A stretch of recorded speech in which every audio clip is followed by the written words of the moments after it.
ہے دوسری نشست پروگرام میں طے نہیں تھی. ہمارے پاس علماء کی مشاغل اور مصروفیت کی وجہ سے ان کی تاخیر سے آمد ہوئی، جس وجہ سے یہ دوسری نشست بن گئی.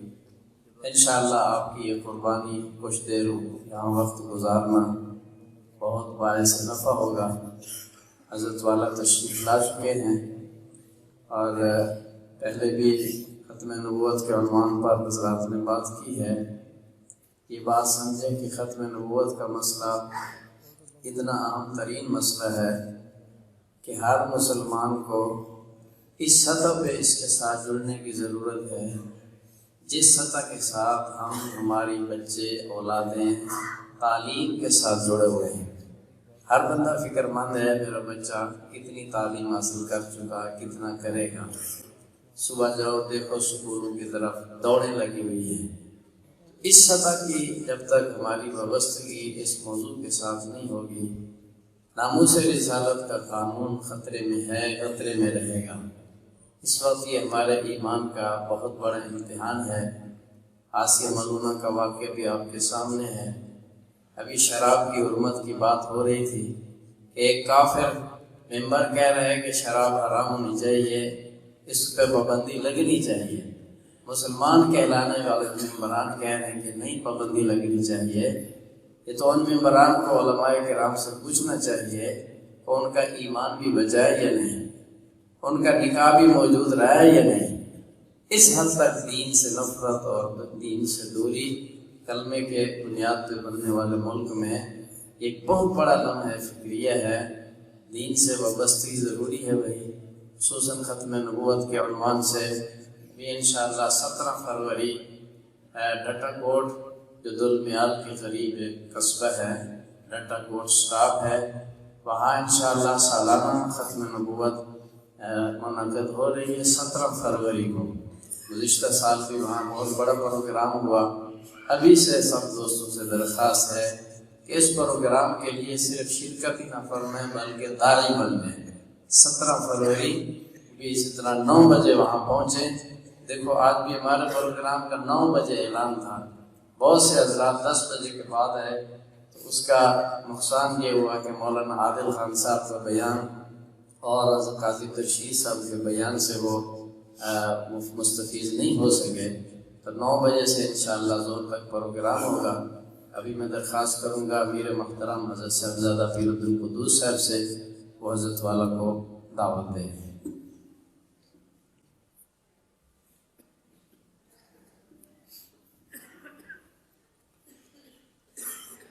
بسم اللہ الرحمن الرحیم نحمد و نصلی علی رسول کریم اما بعد. الحمدللہ یہ علماء کنونشن موسومہ و عدت امت کنونشن اپنے اختتام کی طرف ہے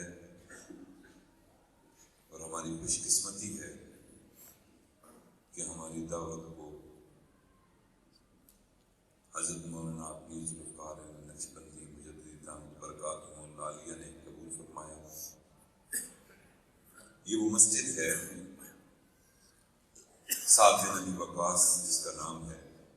حضرت جی تشریف لائے ہوئے تھے چکوال خانقاہ پہ اور مولانا ابوبکر حمزہ صاحب نے حضرت جی سے درخواست کی کہ مسجد ہم بنانے لگے ہیں، ہم یہ چاہ رہے ہیں کہ آپ سنگ بنیاد رکھ دیں. تو الحمدللہ حضرت جی نے اس وقت بھی دعوت قبول کی تھی اور اسی مسجد کا سنگ بنیاد حضرت جی دامت برکاتہ نے اپنے دست مبارک سے خود رکھا تھا.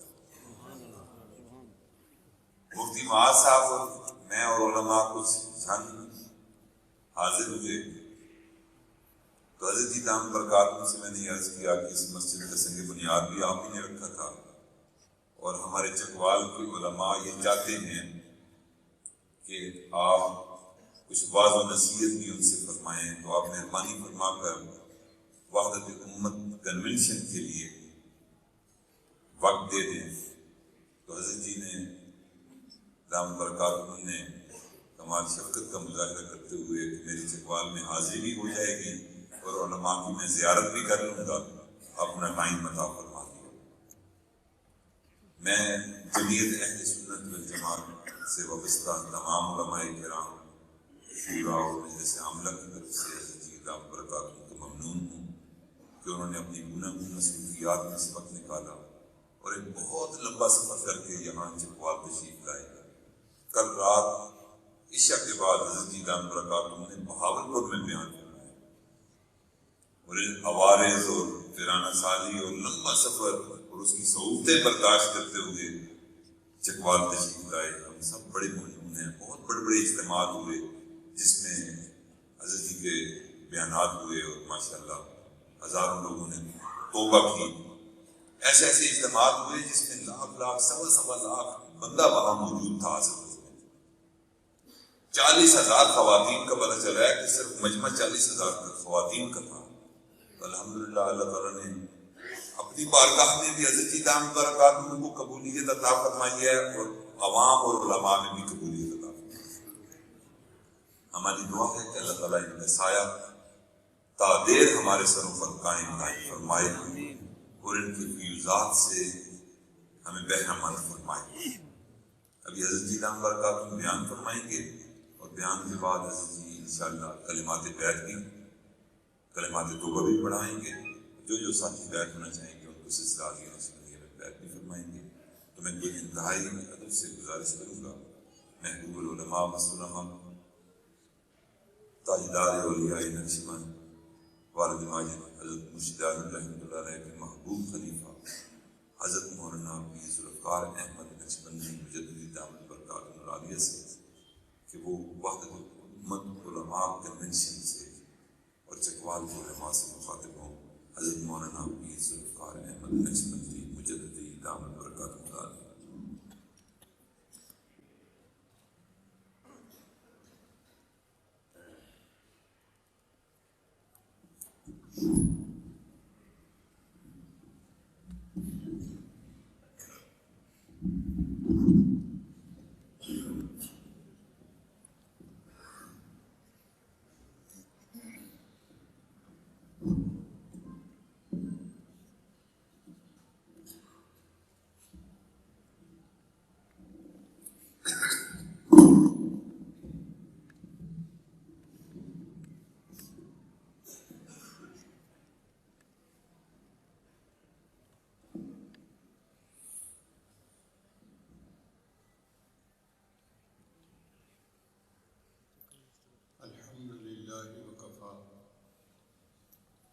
وسلام علی عبادہ الذین اصطفیٰ، اما بعد، اعوذ باللہ من الشیطان الرجیم، بسم اللہ الرحمن الرحیم، انا نحن نزلنا الذکر وانا لہ لحافظون، سبحان ربک رب العزۃ عما یصفون، وسلام علی المرسلین، والحمد للہ رب العالمین۔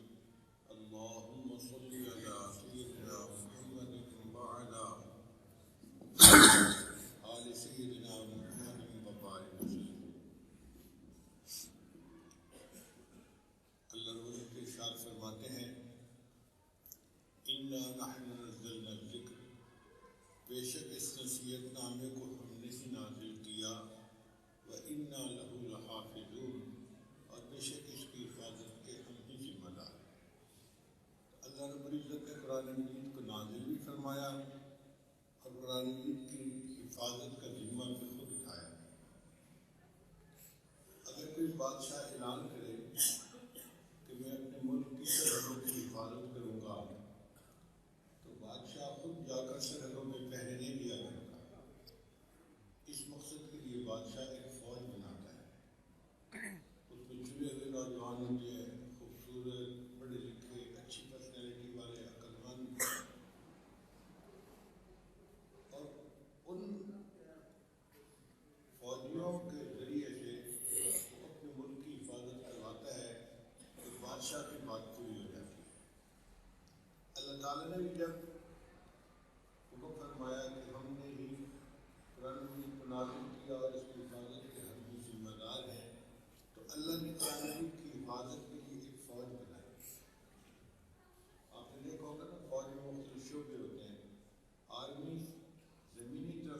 ملک کی حفاظت کرتی ہے، ایئر فورس فضائی راستوں سے حفاظت کرتی ہے، اور نیوی جو ہے سمندری راستوں سے حفاظت کرتی ہے۔ اللہ تعالیٰ نے بھی قرآن مجید کی حفاظت کی ایک فوج بنائی اپنے بندوں میں سے۔ اللہ تعالیٰ نے قراء حضرات کو بنایا جو حروف قرآن کے محافظ ہیں، قرآن مجید کے حروف کے محافظ۔ کوئی بندہ ایک حرف کو دوسرے سے بدل نہیں سکتا۔ یہ 1995 کی بات ہے، نیو یارک یونیورسٹی میں ایک کمرہ تھا جس میں مسلمان نماز بچے پڑھتے تھے، عربی بھی تھے اور دوسرے ملکوں میں بھی تھے، وہاں تو شاید 100 سے زیادہ ملکوں کے لوگ تھے۔ تو بچے آ جاتے تھے اور نماز پڑھ پڑھا کے چلے جاتے تھے۔ ایک مرتبہ ایک مصر کا بچہ تھا عربی، اس نے عشاء کی نماز پڑھائی تو اس نے تلاوت کے دوران یوں آیت پڑھی وَالضُّحَىٰ وَاللَّيْلِ إِذَا سَجَىٰ۔ اب سجا لفظ ہے، جیم ہے، قاف نہیں ہے، مگر چونکہ مصری حضرات میں جیم کو قاف بول لیتے ہیں، وہ جدہ کو بھی گدہ کہتے ہیں، عام بول چال میں وہ قاف بولتے ہیں۔ بلکہ ایک مرتبہ ہم طواف کر رہے تھے تو ایک مصری دعا مانگ رہا تھا اللہم انی اسألک الجنہ، تو میں واقعی سوچ رہا تھا کہ اللہ تعالیٰ نے کیا میں نے اس کو گنہ پکڑا دیا، تو یہی مانگا تھا۔ تو اس نے جب صدا پڑھا، ایک پاکستانی طالب علم تھا، اس نے پیچھے نماز پڑھی۔ اس نے نماز کے بعد اس لڑکے سے بات کی کہ آپ نے ضرور ٹھیک نہیں پڑھا، میں نے ٹھیک پڑھا۔ اب یہ جو بچہ پاکستانی تھا، یہ قاری نہیں تھا، لیکن اس نے کم از کم ناظرہ قرآن مجید کسی قاری سے پڑھا ضرور تھا، تو اس کو حروف کی پہچان تھی۔ اس پر اس بچے نے اسٹینڈ لیا اور یہ ایشو کھڑا ہو گیا۔ پھر اور بہت سارے ملکوں کے طلباء اس میں شامل ہو گئے، انتظامیہ تک بات پہنچی، تو فیصلہ اس پر ہوا کہ ایک امام رکھنا چاہیے جو قاری ہو اور صحیح انداز سے قرات کر سکتا ہو۔ چنانچہ اس مسجد کے اندر باقاعدہ حکومت کی اپروول کے ساتھ ایک امام کو متعین کیا گیا اور آئندہ ہمیشہ کے لیے نماز پڑھانے کا مسئلہ حل ہو۔ تو ایک طالب علم ہے، خود قاری بھی نہیں ہے، مگر اس نے بھی حرف قرآن کی حفاظت کر کے دکھایا۔ حفاظ قرآن الفاظ قرآن کے محافظ ہیں، علماء حضرات معانی قرآن کے محافظ ہیں، اور جو مشائخ حضرات ہیں یہ معارف قرآن کے محافظ ہیں۔ اب یہ سب مل کر ایک فوج بنتی ہے جو قرآن مجید کی حفاظت کی فوج ہے، اور یہ شروع زمانے سے لے کر نبی اسلام کے زمانے سے لے کر آج تک امت کے اندر موجود ہے۔ نبی اسلام کے اپنے زمانے میں سیدنا صدیق رضی اللہ عنہ حافظ تھے، حضرت عمر رضی اللہ عنہ حافظ تھے، حضرت عثمان رضی اللہ عنہ حافظ تھے، اور حضرت علی رضی اللہ عنہ حافظ تھے، اور صحابہ میں سے ہزاروں حضرات حافظ تھے۔ تو یہ قرآن مجید کی ایک حفاظت کی جماعت تھی جو نبی اسلام کے زمانے میں بن چکی تھی۔ آج کل کمپیوٹر پر کوئی کام کیا جائے تو ان کی حفاظت کے دو طریقے ہوتے ہیں، ایک ہوتا ہے اس کی سافٹ کاپی رکھ لینا ہارڈ ڈسک پہ یا کسی ڈسک پہ، اس کو محفوظ کر کے رکھ لینا، اور دوسرا ہوتا ہے کہ اس کو پرنٹر سے پرنٹ کر کے ہارڈ کاپی رکھ لینا۔ تو سافٹ کاپی بھی رکھتے ہیں اور ہارڈ کاپی بھی رکھتے ہیں۔ اللہ تعالیٰ نے قرآن مجید کو دو طرح سے محفوظ کروایا، ایک تو اپنے بندوں میں سے کچھ ایسے بندے بنا دیے جن کو قرآن مجید سے محبت تھی، اور انہوں نے قرآن مجید کو یاد کر لیا، اور ان کے دماغ قرآن مجید کی فلیش ڈرائیو بن گئے۔ جہاں کھڑے ہوں، جہاں بیٹھے ہوں، آپ ایک لفظ بتائیں وہ آپ کو پوری آیت پڑھ کے سنا دیں گے. وہ قرآن مجید کی فلیش ڈرائیو ہے. اور دوسرا نبی علیہ السلام پر جب وحی اترتی تھی تو اللہ کے محبوب صلی اللہ علیہ وسلم اس کو لکھوا دیا کرتے تھے. اس زمانے میں لکھنے پڑھنے کا رواج بہت کم تھا. 17 صحابہ تھے جو لکھنا پڑھنا جانتے تھے. ان میں سے جو قریب ہوتا ان کے ذریعے سے لکھوا دیا جاتا تھا. کاغذ نہیں بنا تھا بھی تو کبھی کپڑے پر لکھا جاتا, کبھی چمڑے پر لکھا جاتا, کبھی پتھر پر, کبھی لکڑی پر, مختلف چیزوں پر جو موجود ہوتی لکھ لیا جاتا. ان چیزوں کو پارچات کہتے تھے. چنانچہ نبی علیہ السلام کے مبارک زمانے میں قرآن مجید کو پارچات کے اوپر لکھوا دیا گیا تھا, مگر جو لکھتا تھا وہ اپنے پاس محفوظ رکھ لیتا تھا. یہ پارچات بکھرے ہوئے تھے. جب نبی علیہ السلام نے پردہ فرمایا اور سیدنا صدیق رضی اللہ عنہ خلیفہ بنے تو عمر اللہ نے مشورہ دیا کہ اب آپ خلیفہ ہیں, اب آپ وہ سارے پارچات مرکز کے اندر جمع کروا لیں تاکہ حکومت کی تحویل میں آ جائے. تو سیدنا صدیق رضی اللہ عنہ نے ایک جماعت بنائی. ایک صحابی تھے حضرت زید رضی اللہ تعالیٰ عنہ, حافظ قرآن تھے اور نبی علیہ السلام کو ان کا قرآن بہت پسند تھا. ان کے ساتھ اور بھی چند حضرات تھے جو ان کے معاون بنے, اور اس جماعت کو حکم دیا گیا کہ وہ پارچات جہاں جہاں جس بندے کے پاس بھی ہیں اس کو لیں, اس کی تصدیق کریں اور پھر اس کو ایک جگہ پر جمع کریں. چنانچہ سیدنا صدیق رضی اللہ عنہ جامع القرآن کہلوائے, انہوں نے قرآن مجید کو ایک جگہ کے اوپر جمع کروایا. اب ان پارچات کی ذمہ داری کس کو دیں, یہ ایک الگ مہم تھی.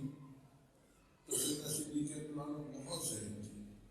انہوں نے ام المؤمنین سیدہ حفصہ رضی اللہ تعالیٰ عنہا کو یہ ذمہ داری سونپی. آپ امت کی ماں ہیں, کوئی یہ اعتراف نہیں کر سکتا کہ ان کے پاس یہ چیز کیوں محفوظ کروائی گئی, اور ان کو کیوں متعین کیا, اس لیے کہ وہ لکھنا پڑھنا جانتے ہیں. اور جو بندہ لکھنا پڑھنا جانتا ہو وہ اس کو دوسرے بندے کو لکھنے پڑھنے میں تبدیلی نہیں کرنے دے سکتا, کیونکہ وہ خود جانتا ہے لکھنا پڑھنا. چنانچہ امت اس کے اوپر متفق ہو گئی اور یہ سارے پارچات سیدہ حفصہ رضی اللہ تعالیٰ عنہ کے پاس محفوظ رہے. جب عثمان غنی ناموں کا زمانہ آیا اس وقت چمڑے کے اوپر لکھنے کا رواج عام ہو چکا تھا. چنانچہ سیدنا عثمان غنی رضی اللہ تعالیٰ عنہ ان پارچات کے ذریعے سے قرآن مجید کی 7 کاپیاں بنوائیں, 7 قرآن مجید لکھوائے, جلد بنوائی. اور مسلمانوں کے 7 صوبے تھے, ہر صوبے کے مرکز میں ایک قرآن مجید لکھوا دیا گیا اور کہا گیا کہ دیکھو بھئی یہ کتابی شکل میں قرآن مجید ہے, اگر کبھی کوئی مسئلہ ہو تو اس کی تفریح کیا جائے. ان 7 قرآن مجید میں سے 2 قرآن مجید اس وقت بھی دنیا میں محفوظ موجود ہیں. ایک ترکی میں استنبول کے عجائب گھر میں پڑا ہوا ہے اور ایک ازبکستان میں تاشکند کے ایک مرکز کے اندر پڑا ہوا ہے. الحمدللہ مجھے اللہ تعالیٰ نے یہ دونوں قرآن مجید دیکھنے کی سعادت نصیب فرمائی. مگر آپ دیکھیے کہ قرآن مجید نبی علیہ السلام کے زمانے سے لے کر آج تک فلیش ڈرائیو کی شکل میں بھی محفوظ. اس وقت بھی دنیا میں ہزاروں نہیں لاکھوں حفاظ ہیں ہر ملک میں اور ہر شہر میں, ہر قصبے میں جو قرآن مجید کے حافظ ہیں, اور کتابی شکل میں بھی قرآن مجید محفوظ ہے, آج تک محفوظ چلا رہا ہے. ان 1400 سال کے عرصے میں ایک دن ایسا نہیں آیا اور ایک رات ایسی نہیں آئی کہ دنیا میں قرآن مجید کہیں نہ ہو. نہ کتابی شکل میں ختم ہوا, نہ فلیش ڈرائیو کی شکل میں. دشمنوں نے کوشش بہت کی, قرآن مجید کو ختم کرنے کی 3 کوششیں تاریخ کے اندر محفوظ ہیں. ایک جب تاتاریوں نے 700 ہجری میں بغداد کو فتح کیا تو انہوں نے مسلمانوں کو تو بری قادر کی طرف قتل دیا. ایک دن میں 2.5 لاکھ مسلمانوں کو ذبح کیا گیا. ایک دن میں مسلمان کمزور تھے اور تاتاری غالب تھے. انہوں نے دوسرا کام یہ کیا کہ مسلمانوں کی کتابوں کو اور قرآن مجید کو اٹھا کر دریا میں ڈال دیا, دجلہ اور فرات کے اندر ڈال دیا. اتنی کتابیں ڈالی کہ دریا کے اوپر پل بن گیا تھا. ایک تاتاری ایک طرف سے چلنا شروع کرتا تھا اور ان کتابوں کے اوپر چلتا ہوا دریا کے دوسری طرف اتر جاتا تھا. 1 مہینے تک دریا کا پانی جو تھا وہ کالے رنگ کا ہو کر بہتا رہا. کیونکہ سیاہی سے لکھے ہوئے قرآن مجید تھے, کتابیں تھیں تو وہ سب سیاہی گھل جاتی تھی اور ضائع ہوتی تھی. تاتاری یہ سمجھتے تھے کہ لاکھوں کتابیں ضائع کرنے کے بعد مسلمانوں کے پاس یہ کتابیں مزید نہیں بچیں گی. مگر الحمدللہ کہ قرآن مجید بھی باقی رہے اور جو حفاظ تھے اللہ نے ان کی بھی حفاظت فرمائی. پھر ایک دوسری کوشش ہوئی,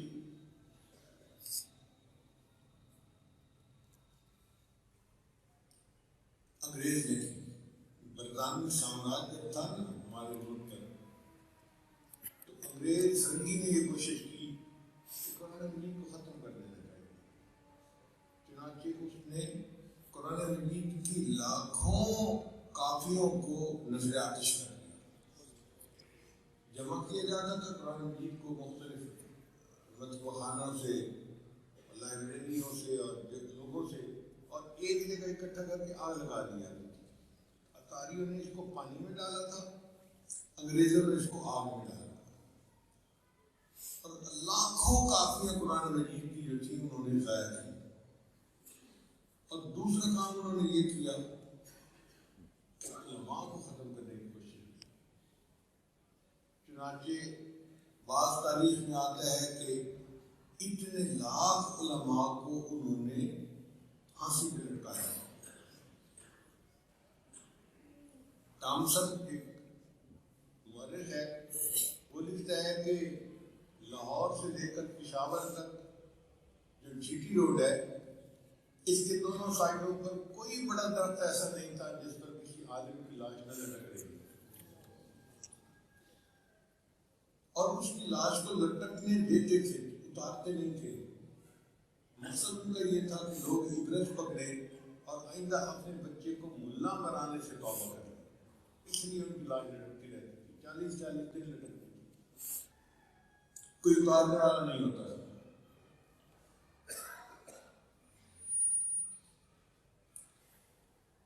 ایک عالم سے ان کی انگلی رکھنی تھی, تو انگریزوں نے اس کو پکڑ لیا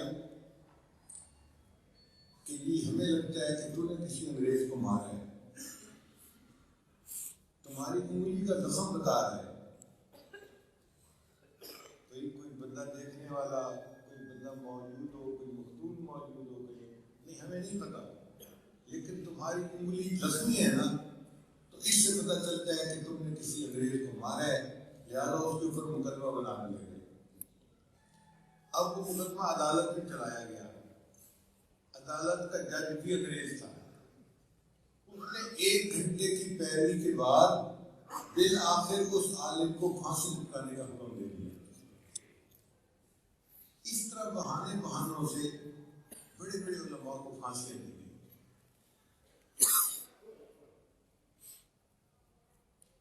اور مدارس کو انہوں نے ختم کرنے کی کوشش کی. اس زمانے میں مدارس جو تھے وہ وقف کی جائیداد سے چلتے تھے. مثلاً کوئی بندہ اگر مدرسہ بناتا تھا تو 2 مربع زمین 5 مربع زمین وقف کر دیتا تھا کہ ان زمینوں کی آمدنی سے مدرسے کے طلباء کو کھانا ملے گا اور مدرسہ چلے گا. وہ وقف کی جائیداد کہلاتی تھی. تو انگریز نے ایک قانون بنایا اور وقف کی جتنی جائیدادیں تھیں سب کو قومی تحویل میں لے لیا. یعنی مدارس کا غلط گھوم دیا. جب ان کو اپنے اخراجات کے لیے کوئی پیسہ ہی نہیں ملے گا تو کیسے چلیں گے؟ چنانچہ ہزاروں مدارس بند ہو گئے. اور ایک بڑا مدرسہ تھا شاہ ولی اللہ محمد دہلوی رحمۃ اللہ کا، جامعہ رحیم میں اس کا نام تھا. انگریز نے ان کے فتوے کو بہانہ بنا کے بلڈنگ کو بلڈوزر سے گرا دیا، اس پہ بلڈوزر چلوا دیا. تو مدارس کو ختم کرنے کی کوشش کی، علماء کو بھی ختم کرنے کی کوشش کی، اور قرآن مجید کو نظر آتش کرنے کی بھی کوشش کی. مگر اس سب کے باوجود اللہ تعالیٰ کی طرف سے علماء بھی محفوظ رہے، قرآن مجید بھی محفوظ رہا، اور مدارس بھی محفوظ رہے. پھر ایک تیسری کوشش کمیونسٹوں نے کی. جب کمیونزم غالب آیا تو جتنے مسلمان ملک تھے نا، یہ سمرقند و بخارا کے سائڈ کے، ان تمام پر کمیونسٹوں نے دین کی پابندی لگا دی. وہ تو دہلی تھے، وہ تو خدا کے تصور کو نہیں مانتے تھے. وہ کہتے تھے کہ اللہ نے انسان کو پیدا نہیں کیا، انسان نے اللہ کے تصور کو پیدا کر لیا ہے. ویسے بدبخت تھے، دہلی بالکل مذہب کو افیون کہتے تھے. تو انہوں نے پابندی لگا دی، اور اس پابندی میں اذان بھی بند، نمازیں بھی بند، مسجدیں بھی بند، اور مسلمانوں کے لیے داڑھی رکھنا بھی ختم، عورت کے لیے سر کے اوپر دوپٹہ لینا بھی ختم. جو اسلامی شاعر تھے سب کو ختم کر دیا. یہاں تک کہ انہوں نے قانون بنایا کہ اگر کسی گھر سے عربی زبان کا لکھا ہوا کوئی کاغذ مل جائے گا تو گھر کے سب مرد عورت بچے بوڑھوں کو پھانسی دے دی جائے گی. صرف قرآن مجید نہیں، عربی زبان کا کوئی کاغذ بھی مل گیا، عربی زبان کی پابندی لگا دی جائے. تو وہاں کے لوگ اپنے گھروں میں قرآن مجید رکھ ہی نہیں سکتے تھے. اور یہ سلسلہ کتنا عرصہ رہا؟ 70 سال یہ سلسلہ رہا. اب آپ بتائیے کہ اگر کوئی بچہ قرآن مجید کو دیکھے گا ہی نہیں تو وہ قرآن مجید کو کیسے محفوظ رکھ سکے گا؟ تو مسلمانوں کے لیے قرآن مجید کو محفوظ رکھنا مشکل بن گیا تھا. مگر چونکہ حفاظت کی ذمہ داری اللہ نے لی تھی، اللہ نے وہاں بھی قرآن مجید کو محفوظ رکھ لیا. جیسی رشیا تقسیم ہوا اور ویزے کھلے تو مجھے اللہ تعالیٰ نے ازبکستان جانے کی توفیق عطا فرمائی. سمرقند شہر میں 2 علماء کے ساتھ جا رہا تھا. ایک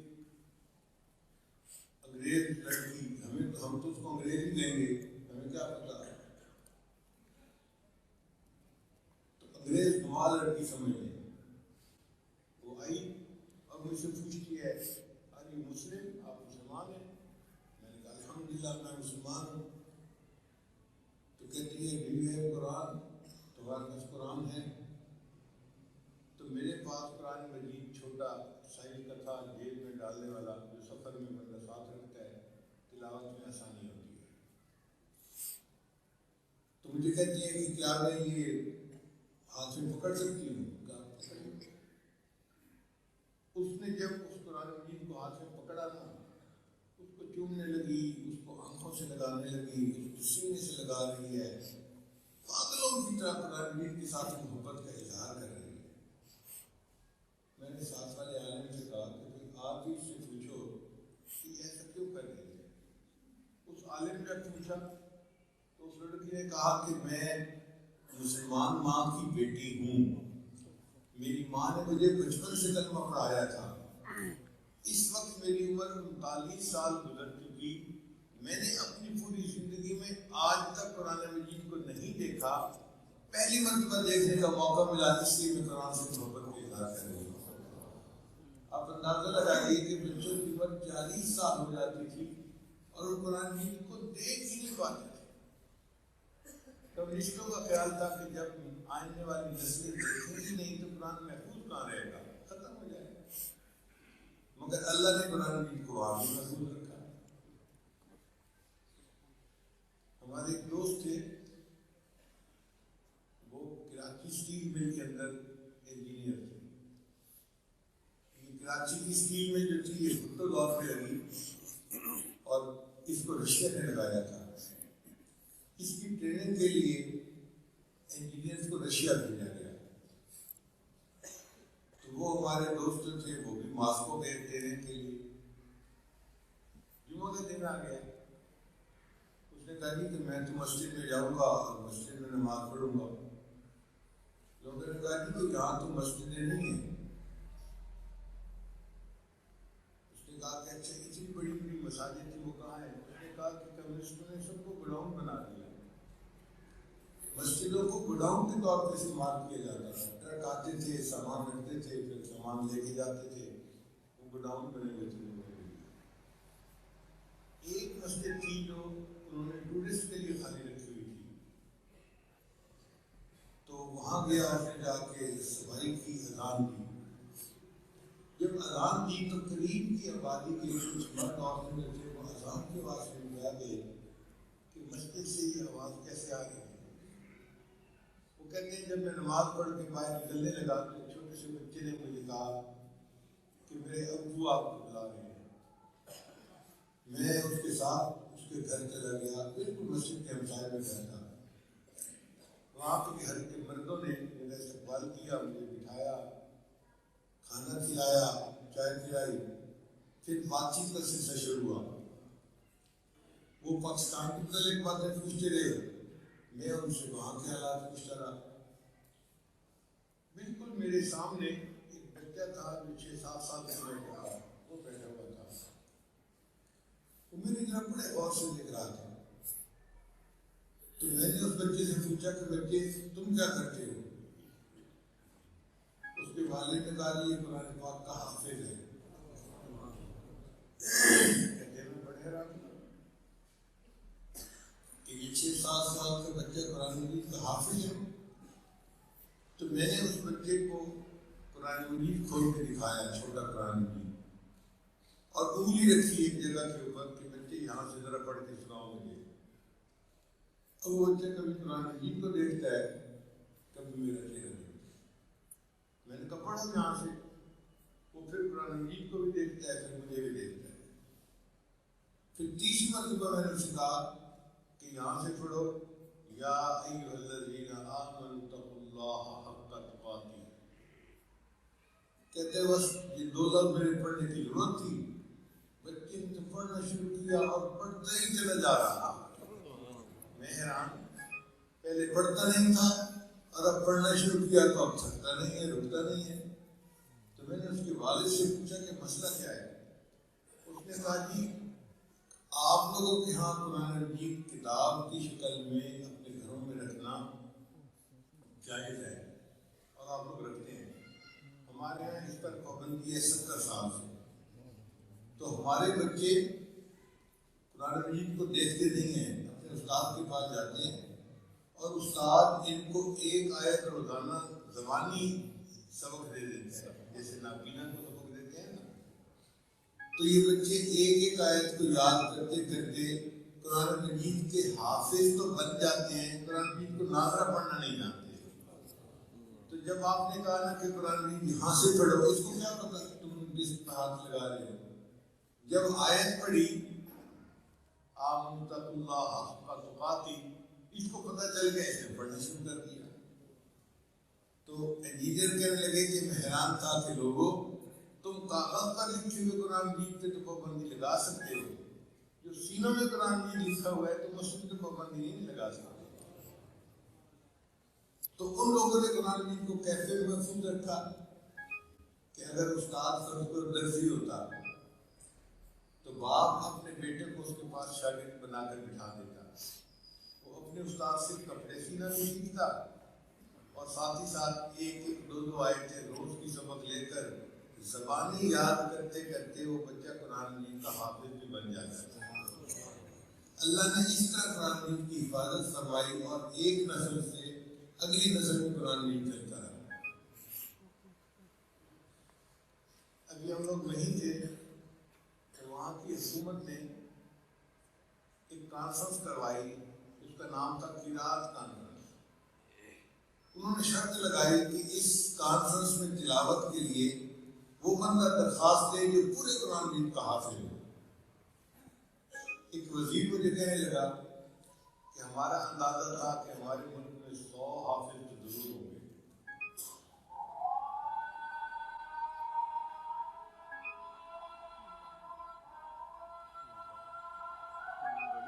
ہمارے ملک میں 100 حافظ تو ضرور ہوں گے، اور بعض لوگ کہتے تھے نہیں 100 نہیں 200 حافظ ہوں گے. تو ہم 100 اور 200 حافظوں کی توقع رکھتے تھے کہ ہمارے ملک میں ہوں گے. اللہ کی شان دیکھیں کہ جب درخواستیں مکمل ہوئی تو انہوں نے پوری اپنی تحقیق مکمل کی تو پتہ چلا کہ 14,000 حافظوں نے حدیث درخواست کی. اس ملک میں 14,000 قرآن مجید کے مکمل حافظ موجود تھے. تو اللہ نے اس قرآن مجید کی وہاں بھی حفاظت کروا دی، اور وہاں عالم بھی بنتے تھے. یہ نہیں کہ صرف حافظ بھی بنے، عالم بھی بنے، قاری بھی بنے. سمرقند کے مفتی اعظم تھے، وہ مجھے کہنے لگے کہ حضرت میرے والد صاحب بخاری شریف کے بڑے عالم تھے. جب انقلاب آیا تو میرے والد صاحب پہچان گئے کہ اب علماء پہ سختی آنی ہے. تو انہوں نے کیا کیا کہ انہوں نے کھیتی باڑی میں زیادہ ٹائم دینا شروع کر دیا. 12 گھنٹے 14 گھنٹے وہ کھیتی باڑی کرتے رہتے اور کھیتوں میں ہی رہتے. وہاں پر بڑے بڑے کھیت ہوتے تھے چونکہ سارے اشترائی تھے. ٹریکٹر چلاتے رہتے، اتنا ٹریکٹر چلاتے کہ لوگ کہنے لگتے تھے کہ اس بندے کو تو ٹریکٹر چلانے کے عشق ہے. وہ دیہاتی اور کسان مشہور ہو گئے. ان کا جو علمی پہلو تھا نا وہ لوگ بھی نظر سے پیچھے رہ گیا. اب کمیونزم میں کوئی بندہ اپنے گھر میں تعلیم نہیں دے سکتا تھا. میرے والد صاحب کیا کرتے کہ وہ ٹریکٹر چلاتے رات کے 12 بجے تک ٹریکٹر چلاتے رہتے. جب 12 بجے ٹریکٹر بند کرتے تو اس وقت وہ کھیت سے اپنے گھر میں آتے اور اس وقت مجھے اپنے سامنے بٹھا کر بخاری شریف کا درس کیا کرتے. میں رات کے 12 بجے اپنے والد صاحب سے 70 بخاری شریف پڑھا کرتا تھا. کہنے لگے کہ جب وہ بخاری شریف پڑھا رہے ہوتے تھے تو اس وقت بھی پولیس کے آنے کا ڈر ہوتا تھا. اگر پولیس والا آ گیا اور اس نے دیکھ لیا کہ ہم باتیں کر رہے ہیں تو وہ دونوں کو پھانسی پہ حکم دے دیا جائے. تو ہم کیا کرتے تھے کہ دسترخوان کے اوپر کھانا رکھوا دیتے تھے، چائے رکھوا دیتے تھے اور آپس میں بیٹھ کے باتیں کرتے رہتے تھے. پولیس والا آ جاتا تھا، کیا کر رہے ہو؟ یہ ہم کھانا کھا رہے ہیں، یہ ہم چائے پی رہے ہیں، اور کھانا اور چائے موجود ہوتا تھا. اس کا نام انہوں نے رکھا تھا دسترخوان کا مدرسہ. تو اس طرح دسترخوان کی شکل میں بیٹھ کے پڑھتے پڑھاتے بھی تھے، ساتھ کھانا بھی کھاتے تھے، اور پولیس والوں کو پتہ بھی نہیں چلنے دیتے تھے. پولیس آتی تھی تو کہتے تھے یہ ہم کھانا کھا رہے ہیں، اور پولیس والے چلے جاتے تھے تو ایک دوسرے کو سرفراہ پڑھاتے تھے، بخاری شریف پڑھاتے تھے، علم ایک دوسرے کو منتقل کرتے تھے. عالم بھی محفوظ رہے، مدرسے بھی محفوظ رہے، قرآن مجید بھی اللہ نے محفوظ رکھا.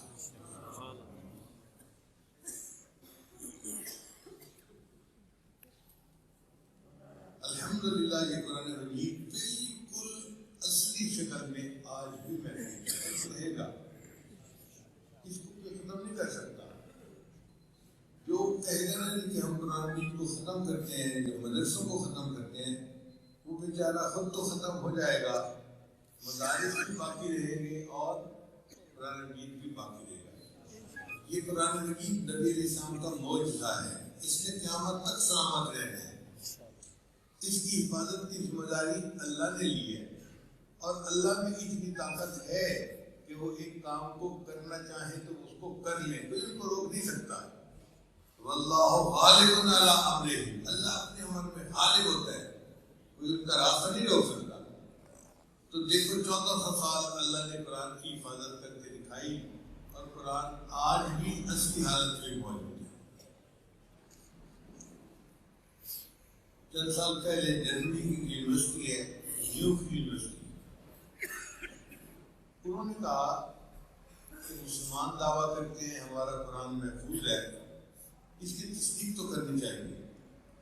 اس کے لیے انہوں نے ایک ڈپارٹمنٹ تھیولوجیکل ڈپارٹمنٹ اس کے ذمہ لگایا کام، ان کو بلڈنگ بنا کے دی اور ان کو $10 لاکھ دیے کہ تم تحقیق کرو کہ قرآن مجید محفوظ ہے یا نہیں.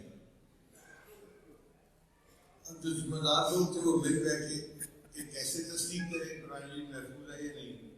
ان کیسے کرتے ہیں، دنیا کے مختلف ملکوں کے مختلف شہروں سے قرآن مجید کی کاپیاں اکٹھی کرتے ہیں. اب یہ مختلف چھاپہ خانوں پہ بکتا ہے، چھپتا ہے، تو کہیں نہ کہیں کوئی نہ کوئی تو اونچ نیچ ہوگی صحیح.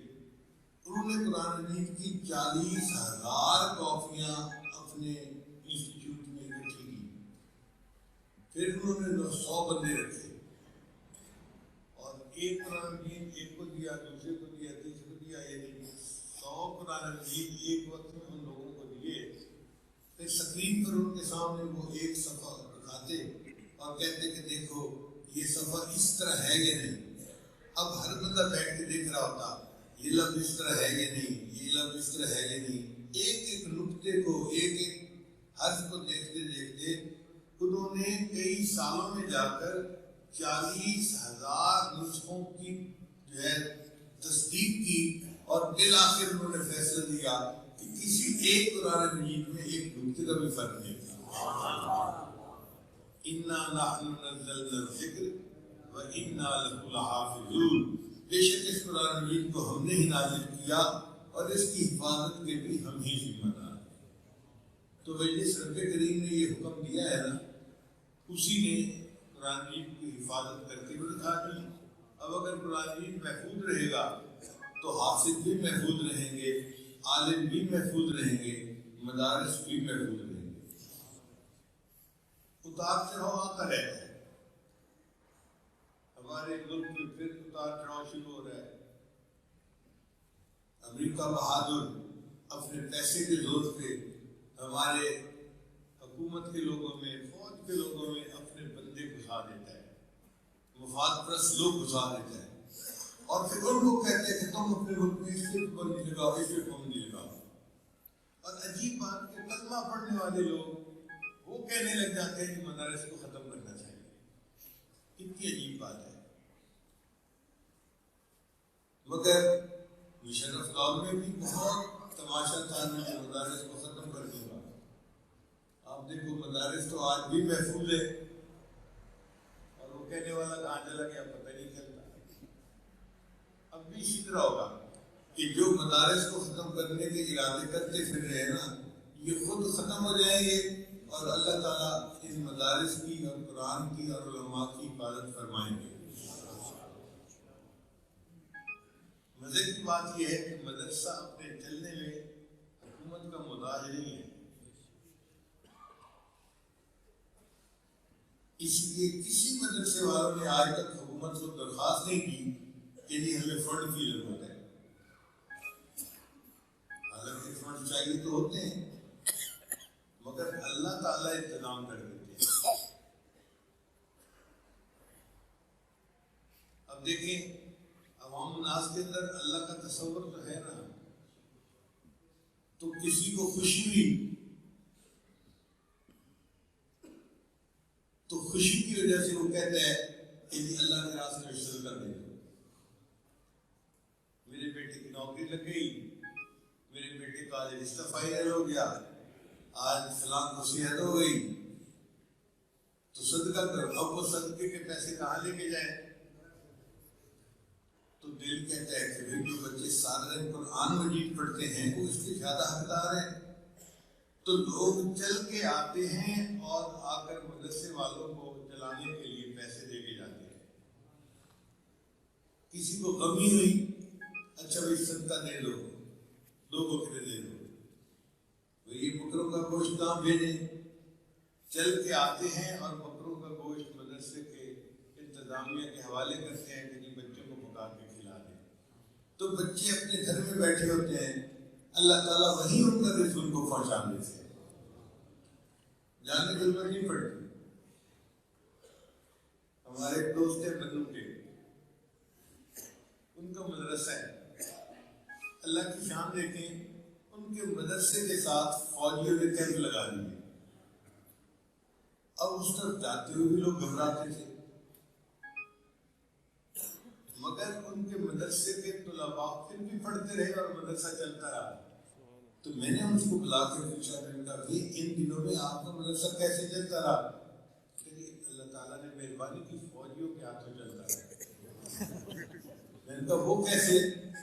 کہنے لگا جی کہ فوجیوں کو کوئی مہم پیش آتی تھی نا تو کمانڈر کہتا تھا 4 کالے بکرے صدقہ دے کے آؤ، تو کبھی ان سے 4 کالے بکرے آ جاتے، کبھی 2 کالے بکرے آ جاتے، کبھی گاڑی کا ایکسیڈنٹ ہو جاتا، کبھی کچھ اور ہو جاتا۔ تو فوجیوں کے اندر بھی تو ایمان ہے نا، تو وہ بھی صدقہ کرتے اور وہ صدقہ کے بکرے پھر مدرسے بن جاتے۔ اللہ نے اس مدرسے کو فوجیوں کے ذریعے سے کئی سال چلا کے دکھا دیا۔ اِنَّا نَحْنُ نَزَّلْنَا الذِّكْرَ وَإِنَّا لَهُ لَحَافِظُونَ، بے شک اس قرآن مجید کو ہم نے ہی نازل کیا اور اس کی حفاظت کے بھی ہم ہی ذمہ دار ہیں۔ اللہ تعالیٰ نے دیکھو یہ ذمہ داری کیسے نبھائی اور اللہ آئندہ بھی نبھائیں گے۔ یہ وقت ذرا مشکل کا ہے، ہمیں اس میں اللہ سے دعائیں کرنی چاہیے کہ ہم کمزور ہیں، اللہ ہمیں زیادہ آزمائش میں نہ ڈالنا، لیکن بہرحال مدارس محفوظ رہیں گے، علماء بھی محفوظ رہیں گے اور یہ دین بھی محفوظ رہے گا۔ اس وقت جو اہم بات ہے نا وہ ہے وحدت، کہ امت ایک ہو جائے۔ جب دشمن سے مقابلہ ہو اور اپنی صفوں کے اندر انتشار ہو تو پھر ختم ہو جانے کا ڈر ہوتا ہے۔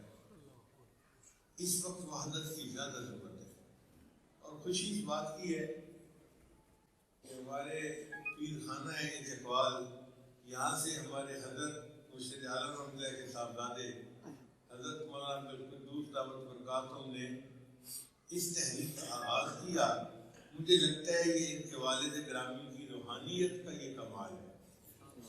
ان کے دل میں بات آئی، جنہوں نے اپنے دوستوں کو کی کہ 2 سے 4، 4 سے 10 اس طرح بڑھتے بڑھتے آج اتنے 100 علماء ایک جگہ پر بیٹھے ہیں اور وحدت امت کے بارے میں سوچ رہے ہیں۔ ہماری بقا کا یہ معاملہ ہے، اگر ہم ایک نہیں بنیں گے تو ختم ہو جائیں گے۔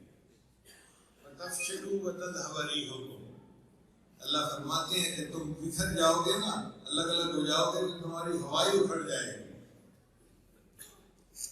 بہت چھوٹے تھے ہم، 1960 کی بات ہے، تو اسکول میں ایک کتاب میں ہم ایک سٹوری پڑھتے تھے کہ ایک جنگل میں 2 بیل تھے، ایک بیل گورا تھا اور ایک بیل سفید تھا اور ایک کالا تھا، مگر دونوں میں دوستی تھی۔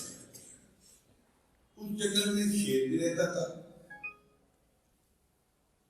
وہ شیر جب بھی ان میں سے کسی ایک بیل پر حملہ کرتا تو دوسرا بیل آ کر شیر کو ٹکر مارتا تھا اور شیر کو اپنا خطرہ پڑتا، شیر بھاگ جاتا تھا۔ چنانچہ وہ دونوں بیل محفوظ تھے، وہ مزے سے اپنا چارہ چرتے اور محفوظ رہتے، دونوں اکٹھے رہے۔ شیر بڑا پریشان کہ بھئی یہ دونوں بیل میرے قابو میں نہیں آتے اور یہ موٹے ہوتے جا رہے ہیں، مضبوط سے مضبوط تر ہوتے جا رہے ہیں، ان کو کھانے کا کوئی طریقہ سوچو۔ تو شیر نے کافی سوچ بچار کے بعد ایک ترکیب سوچی، وہ گورے کے پاس گیا اور کہنے لگا دیکھو آپ تو سفید رنگ کے ہیں، اتنے خوبصورت نظر آتے ہیں، اور یہ جو کلو ہے نا یہ بھی اپنے آپ کو بڑا خوبصورت سمجھتا ہے، یہ تمہاری برابری کرتا پھرتا ہے، حالانکہ یہ تمہارے برابر کا تو نہیں ہے۔ اس نے اس گورے بیل کے دل میں کالے بیل کے دل میں نفرت ڈالی۔ تو گورے بیل نے پھر شیر سے پوچھا کہ اس کا حل کیا ہے؟ اس نے کہا اس کا حل یہ ہے کہ میں کل اس کلو پہ حملہ کروں گا اور تم دور بیٹھ کے تماشا دیکھتے رہنا، تم تو دوست ہو نہ میرے اور تم خوبصورت ہو، اور پھر تم جنگل میں اکیلے رہ جاؤ گے اور تم ہی حسین ہو گے، تمہاری برابری کرنے والا کوئی ہوگا ہی نہیں۔ تو سفید بیل کو یہ بات سمجھ آ گئی، اس نے کہا ٹھیک ہے چنانچہ اگلے دن شیر نے کالے بیل کے اوپر حملہ کر دیا۔ سفید بیل ایک طرف بیٹھ کے آرام سے تماشا دیکھتا رہا تو شیر نے کالے بیل کو مار کے اس کو پھاڑ دیا، کھا لیا۔ اچھی طرح نے اس کے جو ہے نا اس نے بوٹیاں کھا لی، ہڈیاں بچ گئیں۔ تو کوئی ایک ہفتہ گزرنے کے بعد شیر پھر سفید بال کے بیل کے اوپر حملہ کرنے کے لیے آیا۔ تو سفید بال نے بیل نے کہا بھائی میں اور آپ تو دوست تھے نا؟ اس نے کہا ہاں ہم دوست تھے جب کالا بیل زندہ تھا، اب وہ مر گیا اب دوست نہیں ہے۔ اس نے حملہ کیا اور سفید کو بھی کھا لیا۔ تو اسی طرح ہوتا ہے کہ آپس میں ان کو جمع نہ ہونے دو، پہلے ایک کو ختم کرو پھر دوسرے کو ختم کر دو۔ ہم بھی اسی طرح اگر آپس میں بٹے رہیں گے تو دشمن کے لیے ہمیں ختم کرنا بہت آسان ہو جائے گا، اور اگر متحد ہو کر رہیں گے تو اللہ تعالیٰ ہماری حفاظت فرمائے گا۔ ایک بوڑھا آدمی تھا، اس کے 10 بیٹے تھے۔ جب وہ فوت ہونے لگا تو بچوں نے کہا کہ بابا جان ہمیں کوئی نصیحت کیجیے۔ اس نے کہا بیٹا 10 لکڑیاں لے کے آؤ۔ وہ 10 لکڑیاں لے کے آئے تو بڑے بھائی نے کہا کہ ان کی گٹھڑی باندھ دو۔ انہوں نے 10 لکڑیوں کی گٹھڑی باندھ دی۔ تو بڑے میاں نے اپنے سب بچوں کو بلایا اور کہا کہ اس گٹھڑی کو مجھے توڑ کے دکھاؤ کسی حالت میں۔ اب وہ 10 لکڑیاں بندھی ہوئی ہیں، ان کو اکٹھا توڑنا کوئی آسان کام نہیں تھا۔ سب نے زور لگایا، کوئی بھی نہیں گٹھڑی کو توڑ سکا۔ انہوں نے کہا کہ بابا جان یہ تو نہیں ٹوٹ رہا، یہ تو گٹھا بڑا مضبوط ہے۔ اس نے کہا اچھا سب لکڑیاں الگ الگ کر دو۔ جب اس نے سب لکڑیاں الگ الگ کر دی اس نے کہا اب ان کو توڑ کے دکھاؤ۔ اس کے بچوں نے ایک لکڑی اٹھائی توڑ دی، دوسری کو توڑ دیا، تیسری کو توڑ، 10 کی 10 لکڑیاں توڑ دی۔ پھر کہا کہ بابا جان اب کیا کریں؟ اس نے کہا میں نے تمہیں سبق سکھا دیا۔ تو بیٹے کہنے لگے کہ بابا جان ہمیں تو سمجھ نہیں لگی آپ نے ہمیں کیا سبق سکھایا؟ اس نے کہا بیٹے یہی تو سبق سکھایا ہے کہ جب یہ 10 لکڑیاں اکٹھی تھیں تم 10 نے مل کے زور لگایا، گٹھے کو نہیں توڑ سکے۔ جب یہ الگ الگ ہو گئی تو تم نے ایک ایک لکڑی کر کے سب کو توڑ دی۔ تم 10 بھائی ہو، 10 کے 10 اکٹھے رہو گے، تمہارے دشمن تمہیں ختم نہیں کر سکیں گے۔ لیکن جب تم ایک دوسرے سے الگ الگ ہو جاؤ گے تو دشمن تم سب کو ختم کر دے گا۔ تو اتفاق میں برکت ہوتی ہے۔ یہ جو یہاں آج نظارہ دیکھ رہے ہیں نا کہ فلاں بھی اکٹھا ہے، فلاں بھی اکٹھا ہے، فلاں بھی اکٹھا ہے، اس وقت اکٹھا ہونا ہماری ذمہ داری ہوتی ہے۔ وَاعْتَصِمُوا بِحَبْلِ اللَّهِ جَمِيعًا وَلَا تَفَرَّقُوا۔ اللہ فرماتے ہیں تم آپس میں الگ الگ نہ ہو بلکہ اکٹھے ہو جاؤ، اللہ کی رسی کو مضبوطی کے ساتھ پکڑ لو۔ تو اجتماعیت ہی میں ہمارا فائدہ ہے۔ دیندار لوگ جتنے ہیں جن کے دل میں دین کا غم ہے، یہ جو دین چاہتے ہیں، وہ سارے کے سارے اس موقع پر اکٹھے ہو جائیں اور ایک بن جائیں، اپنی خواہشات کو چھوڑ دیں، اپنی تمناؤں کو چھوڑ دیں، اپنی چاہتوں کو چھوڑ دیں۔ میں بڑا بنوں، مجھے پہچانا جائے، مجھے امیر بنایا جائے، میرا نام آئے، یہ سب فضول باتیں ہیں، ان کو پیچھے چھوڑیں۔ اللہ کی رضا کے لیے سب اکٹھے ہو جائیں، کسی ایک مرد خلوص کے پیچھے، اخلاص کے پیچھے، پھر دیکھنا اس اجتماعیت کی وجہ سے کیا برکتیں آتی ہیں۔ اللہ تعالیٰ اس طرح کی اجتماعیت ہر شہر میں عطا فرمائے اور ہمارے پورے ملک کے علماء کو ایک جھنڈے کے نیچے مجتمع ہونے کی توفیق عطا فرمائے اور اللہ تعالیٰ سب کی حفاظت فرمائے۔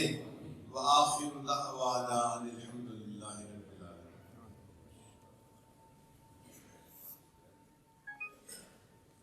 دعا سے پہلے ہم توبہ کے کلمات پڑھ لیتے ہیں۔ یہ کلمات سجدے دل کے ساتھ پیچھے پیچھے پڑھتے جائیے۔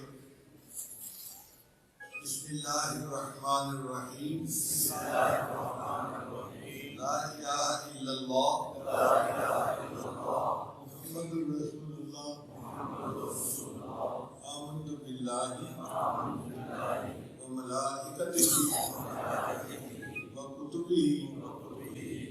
ورسله واليوم الآخر والقدر خيره وشره من الله تعالى والبعث بعد الموت آمنت بالله كما هو بأسمائه وصفاته وقبلت جميع أحكامه إقرار باللسان وتصديق بالقلب أشهد أن لا إله إلا الله وأشهد أن محمدا عبده ورسوله أستغفر الله ربي من كل ذنب وأتوب إليه برحمتك يا أرحم الراحمين. بس ان کلمات کو پڑھنے سے ہم تو بتائے ہوتے ہیں چند معاملات ہیں جو باقاعدگی سے کریں گے تو اللہ تعالیٰ دل کو منور کریں گے. ان میں پہلا عمل ہے 100 مرتبہ استغفار پڑھنا، دوسرا عمل 100 مرتبہ درود شریف پڑھنا، تیسرا عمل قرآن مجید کی تلاوت روزانہ کرنا 1 پارہ، چوتھا ہر وقت چلتے پھرتے لیٹے بیٹھے دل میں اللہ کو یاد کرنا، ہتھکارول دل یارول اس کا مصداق بن جانا، اور 5ویں چیز ہے مراقبہ. مراقبے کا طریقہ بہت آسان ہے کہ جب نماز پڑھ کے فارغ ہوں تو اللہ سے دو لگا کے بیٹھیں. اللہ کی رحمت آ رہی ہے، دل میں سما رہی ہے، دل کی ظلمت اور سیاہی دور ہو رہی ہے، اور میرا دل اللہ اللہ اللہ کہہ رہا ہے. 10-15 منٹ کا یہ مراقبہ آپ کریں گے تو آپ کے دل میں اللہ کی محبت بڑھے گی اور آپ اس کی حرارت کو خود محسوس کریں گے. دعا ہے اللہ تعالیٰ ہمیں اپنے مقبول بندوں میں شامل فرمائے. دعا سے پہلے آپ چند لمحے مراقبہ کر لیجیے، آنکھوں کو بند کر لیجیے، سر کو جھکا لیجیے. دنیا اور جو کچھ دنیا میں ہے اس سے ہٹ کے اللہ تعالیٰ کی یاد میں ڈوب جائیے.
چکڑا لچھڑے تن کیڑا مل مل دھواں صابر تھوڑا تے میل گھنیری تن بے پندرہ تے رواں غلام فریدا کوئی بس نہ دلدا تے مہجوں دے حال پرواں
لا الہ الا اللہ محمد رسول اللہ حضرت علی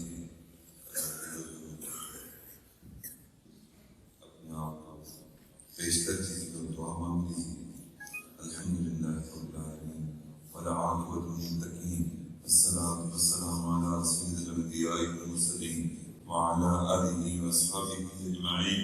ربنا آتنا فی الدنیا حسنۃ وفی الآخرۃ حسنۃ وقنا عذاب النار وادخلنا الجنة مع الأبرار یا عزیز یا غفار یا ارحم الراحمین. یا اللہ ہم آپ کے عاجز مسکین خطا کار بندے ہیں، ہمارے گناہوں کو معاف فرما، ہماری خطاؤں سے درگزر فرما، سیئات کا خاتمہ فرما، دن میں کیے ہوئے گناہوں کو معاف فرما، راتوں کو کیے ہوئے گناہوں کو معاف فرما، جو گناہ ارادے کے ساتھ کیے ان کو بھی معاف فرما، جو بلا ارادہ کیے ان کو بھی معاف فرما، جو گناہ ہمیں یاد ہیں تیرے پروردگار ان کو بھی معاف فرما، جو کر کے بھول گئے ان کو بھی معاف فرما، ہمارے صغیرہ کبیرہ تمام گناہوں کا خاتمہ فرما. اے کریم پروردگار ہماری نظروں کو پاک فرما، ہمارے دلوں کو صاف فرما، ہمارے سینے میں اپنی محبت پیدا فرما، اپنے عشق کی آتش ہمارے قلوب میں روشن فرما، ہمارے انگ انگ میں اپنا ذکر جاری فرما، ہڈی ہڈی میں اپنا ذکر جاری فرما، بوٹی بوٹی میں اپنا ذکر جاری فرما، روئے روئے میں اپنا ذکر جاری فرما، ہم سب کو سراپا ذکر بتا. کریم پروردگار ہمارے بال سفید ہو گئے، ہم اپنے دلوں کو سیاہ کر بیٹھے. مالک حدیث پاک میں ہے کہ بندہ ایک گناہ کرتا ہے اس کے دل پر ایک نقطہ رکھ جاتا ہے. مالک ہم تو پوری زندگی گناہ کر کر کے اپنے دلوں کو سیاہ کر بیٹھے. مالک مہربانی فرما دیجیے، لیکن آپ کی رحمت سے ہم مایوس نہیں. مالک ہم وہ لوگ ہیں جن کو آپ نے قرآن کے لیے چنا، یا اللہ دین کے لیے چنا، حدیث کے لیے چنا. ہم اپنی بدبختی کے سبب یہ اللہ گناہ کر بیٹھے. شیطان ملعون ہمارے پیچھے ہے. کریم پروردگار اس علم کے انتخاب کے باوجود اگر روزے قیامت آپ نے ہمیں مجرموں کی صف میں کھڑا کر دیا تو مالک ہم حضور پاک کو منہ دکھانے کے قابل نہیں رہیں گے. یا اللہ ہمارے پیارے نبی کا دل دکھ جائے گا. یا کریم آپ ان کے دل کو خوش کر دیجیے. یا اللہ ہمارے مرنے سے پہلے ہمارے گناہوں کو معاف فرما دیجیے، اے مالک کرم کا معاملہ فرما دیجیے۔ یا اللہ جب علماء محدثین اکٹھے ہوتے ہیں یا اللہ ان میں سے تو بہت اعمال والے بھی ہوتے ہیں، اور یا اللہ کچھ ہمارے جیسے بدبخت بھی ہوتے ہیں۔ رب کریم آج وہ مجمع ہے علماء کا جس میں محبوب العلماء کی تشریف لائے ہوئے ہیں۔ یا اللہ ایک ایسا اللہ کا ولی آیا بیٹھا ہے جس نے یا اللہ پوری دنیا کے یا اللہ پتھر دل لوگوں کو آپ کے ذکر پر لگا دیا۔ یا اللہ مہربانی فرما دیجئے، اس کی ولایت کا صدقہ عطا فرما دیجئے۔ یا اللہ ان کے مرشد کی ولایت کا صدقہ عطا فرما دیجئے۔ حضرت مرشد عالم رحمۃ اللہ علیہ کی ولایت کا صدقہ عطا فرما دیجئے۔ حضرت مجدد الفسانی رحمۃ اللہ علیہ کی ولایت کا صدقہ عطا فرما دیجئے۔ حضرت بہاؤالدین نقشبند بخاری رحمۃ اللہ علیہ کی ولایت کا صدقہ عطا فرما دیجئے۔ مالک مہربانی فرما دیجئے، ہم کم وقت ہیں، دین کا خدمت جس طریقے سے ہمیں کرنی چاہیے ہم نہیں کر سکتے۔ یا اللہ آپس میں منتشر ہیں، یا اللہ میں مزید اتحاد کی لڑی میں پرو دیجیے۔ یا اللہ ہمارے مساجد اور مدارس کو قائم دائم فرما دیجیے۔ یا اللہ ان کو قرآن کے نور پھیلانے کا ذریعہ بنا دیجیے، حدیث کی روشنی پھیلانے کا ذریعہ بنا دیجیے۔ اے کریم پروردگار دعوت و تبلیغ کا کام یا اللہ اس کی بھی حفاظت فرما دیجیے۔ یا اللہ مہربانی فرما دیجیے، اس کو بھی نظر لگ رہی کریم پروردگار مہربانی فرما دیجیے۔ یا اللہ نظر سے اس کام کو بچا لیجیے۔ کریم خانقاہوں کی بھی حفاظت فرما دیجیے، مساجد اور مدارس کی حفاظت فرما دیجیے۔ یا اللہ ہمارے دینی جماعتیں پاکستان کی یا اللہ اور ان کے قائدین کی حفاظت فرما دیجیے۔ رب کریم نے ملک خدا دار ہے، ہمارے اکابر نے بڑی محنت سے حاصل کیا۔ یا اللہ مہربانی فرما کر یہاں قرآن و سنت کا نظام نافذ فرما دیجیے، اور جو علماء جو یا اللہ مشائخ دینی جماعتیں اس کام کے لیے مگن ہیں یا اللہ ان کے اس کام کو قبول فرما دیجیے۔ اے رب کریم ہمارے وطن عزیز پاکستان کی حفاظت فرما دیجیے۔ یا اللہ پاکستان کے دشمنوں کو ہدایت عطا فرما دیجیے۔ مالک اگر اس وطن عزیز کے دشمنوں کی قسمت میں ہدایت نہیں تو یا اللہ چن چن کر دفع دور فرما دیجیے، تباہ و برباد فرما دیجیے۔ یا رب کریم ان کا بیج ختم فرما دیجیے۔ اے کریم پروردگار ہمارے اس وطن عزیز کے اداروں کی مستحکم فرما دیجیے، اس وطن عزیز کی فوج کو مستحکم فرما دیجیے، دیگر اداروں مقننہ انتظامیہ اور عدلیہ کو مستحکم فرما دیجیے۔ رب کریم مہربانی فرما کر ہمارے اس ملک کے حکمرانوں کو حکمت اور بصیرت کے مناسب فیصلے کرنے کی توفیق عطا فرما دیجیے۔ اے رب کریم یہ وہ ملک ہے جو کلمہ طیبہ کی بنیاد پر لیا گیا، یا اللہ ختم نبوت پر یہاں سوال اٹھائے جا رہے ہیں۔ رب کریم ختم نبوت کے یا اللہ منکرین کو تباہ و برباد فرما دیجیے، ان کے منصوبوں کو خاک میں ملا دیجیے۔ ہماری عالمی مجلس طرف سے ختم نبوت جو دن رات اسلام کے لیے مشغول ہے، رب کریم ان کی محنت کو قبول فرما دیجیے۔ اے کریم پروردگار ملت اسلامیہ کی حفاظت فرما دیجیے، امت مسلمہ کی مشکلات کا خاتمہ فرما دیجیے۔ یا اللہ چچنیا، کشمیر، فلسطین، عراق، شام، جہاں جہاں برما مسلمان مظلوم ہیں، یا اللہ ان کی مظلومیت کا صدقہ شہداء کا صدقہ عطا فرما دیجیے، اور یا اللہ پاکستان پوری دنیا میں امت مسلمہ کو دوبارہ نشر ثانیہ کا آغاز کرنے کی توفیق عطا فرما دیجیے۔ یا اللہ جتنے لوگ آئے، دور قریب سے آئے، علماء تشریف لائے، اپنی مسجدوں اور مدرسوں کو چھوڑ کر یا اللہ اس وحدت امت کنونشن کو انہوں نے کامیاب بنایا۔ یا اللہ ان کی دین کے لیے محنت کو قبول فرما دیجیے۔ رب کریم ان کی نسلوں کو دین کا سچا خادم بنا دیجیے۔ ہمارے بیماروں کو شفائے کاملہ عاجلہ مستدرہ عطا فرما دیجیے۔ پریشان حال لوگوں کی پریشانیوں کو دور فرما دیجیے۔ یا اللہ ماں باپ کے لیے بال بچوں کے فرائض ادا کرنا آسان بنا دیجیے۔ یا اللہ جو مجمع آیا بیٹھا ہے یا اللہ یہ دین کا حوالہ رکھتا ہے، دین کی نسبت رکھتا ہے، یا اللہ ان سب کی یا اللہ دیرینہ آرزوؤں کو پورا فرما دیجیے، من کی مرادوں کو پورا فرما دیجیے۔ کریم پروردگار ہماری ان دعاؤں کو اپنی رحمت سے قبول و منظور فرما. یا اللہ یہ جو مسجد صاحب بن ابی وقاص ہے اس کے یا اللہ خادم ہیں حضرت مولانا ابو بکر حمزہ صاحب، رب کریم ان کی محنت کو قبول فرما لیجیے. یا اللہ ان کی خدمت ان کی نسلوں میں چلا لیجیے. یا اللہ ان کی نسلوں کو اپنے مقبول بندوں میں شامل فرما لیجیے. یا اللہ اس کنونشن کی کامیابی کے لیے ہمارے علماء نے دن رات انتھک کوشش کی، ایک خدمت والی جماعت کی خدمت میں لگی ہوئی رہی.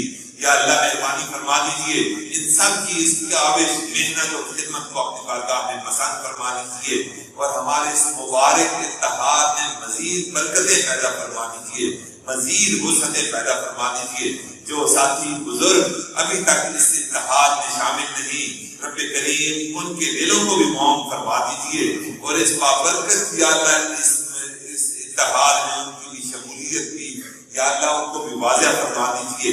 اے کریم پروردگار ہمارے حضرت کی دامت برکات کو تشریف لائے، یا اللہ ان کی زندگی میں برکت عطا فرما دیجیے، ان کی یا اللہ عمل میں برکت عطا فرما دیجیے، ان کے فیوزات میں مزید برکتیں عطا فرما دیجیے.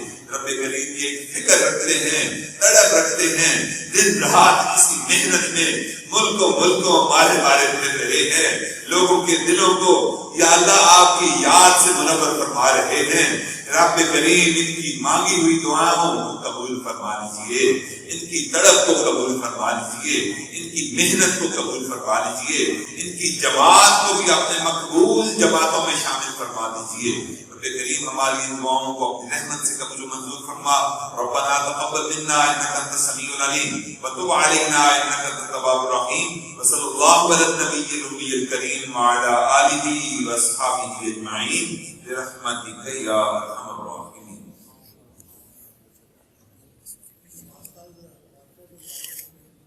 ابھی اذان ہوگی، اذان کے بعد